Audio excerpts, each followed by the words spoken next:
fast. What you do in Rio de Janeiro in one day.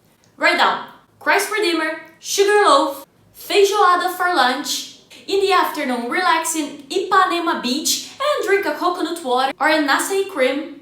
Watch the sunset from Arpoador stone. And finally at night, go to Lapa district, drink some caipirinhas and enjoy the street party or a samba club. Hi guys, I'm G from Brazil, and I know when we're planning a trip to a different country, we spend a lot of time planning. So I thought how to organize my videos on a way that gives you useful information and saves you time. If you have another 4 minutes, keep here cause you will know what are these places and foods, the best way to get to these places, and how much they are.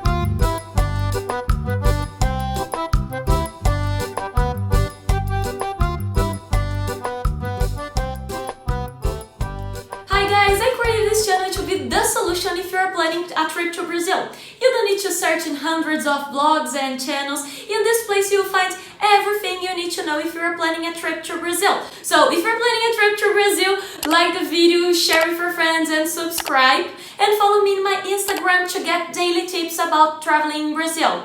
And if you have questions, feel free to ask in the comments. I will personally reply your comments here on YouTube. So let's start.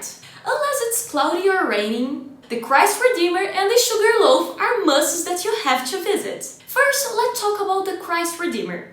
Well, there are two ways to go up and get to the place where there is the statue. By microbus or by the little train. In the high season, the price is about 84 Brazilian money. And during the low season, it's about 69 Brazilian money. The official website in English, where you can find further information and book the tickets, is in the description. After the Christ Redeemer, you should go to the Sugarloaf.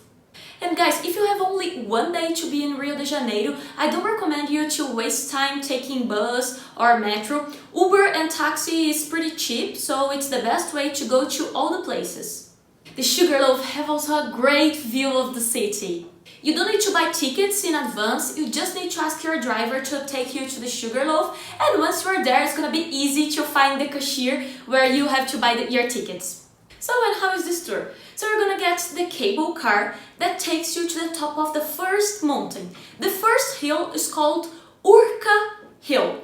And then you can stay there for a couple of minutes, take amazing pictures, there are some little monkeys, and then you can take the cable car to go to the highest mountain, the proper Sugarloaf Hill.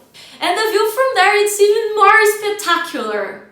The official website will also be in the description and in English. And this tour to the Sugarloaf is also known as bondinho. So the website is written bondinho. And by the way, bondinho, it's how we call in Portuguese the cable car. And after these amazing views, you're gonna be probably hungry, so it's time for lunch. And in Brazil, lunch is the main dish that we do. We eat in the lunch much more than we eat in the dinner, and most of the people have just a sandwich for dinner or something lighter.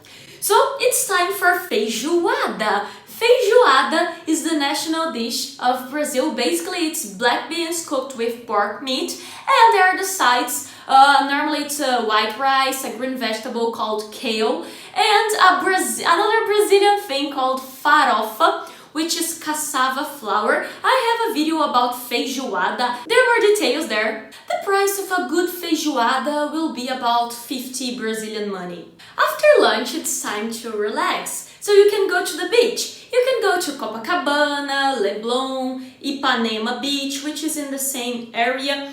I recommend you to go to Ipanema.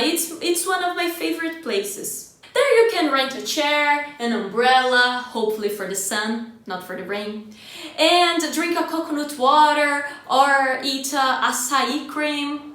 For these you're going to spend a little bit more than 35 reais. Coconut water is cheaper than acai, so about 30 Brazilian money. And then check what time the sun sets and go to Arpoador. Arpoador stone is located between Ipanema and Copacabana. There is no entrance fee, it's free. And after that, go back to your hotel, take a shower, and take a taxi or Uber. In the evening, I don't recommend you to take a bus or metro. It's better, it's safer to take Uber or taxi. And go to Lapa, the nightlife district. In my opinion, Lapa is one of the best places to go out at night because there are some street parties, so you can just grab a caipirinha and watch the people on the street. In Brazil, it's allowed to drink on the street. If you want, you can go to a bar, and later you can go to a samba club, but the nightlife in Brazil starts a bit early. So, for example, in Lapa, if you go to a bar, a good time to get to a bar it's between 8:30 and 9:30. If you're going to a club, it's good to go in before 11. Well guys, that was the video. I'm recommending to you what I would recommend to a good friend, and it's based in my opinion and in my experience working as a guide in Rio de Janeiro for 6 years. I hope you liked the video and you have an amazing time in Brazil. Bye!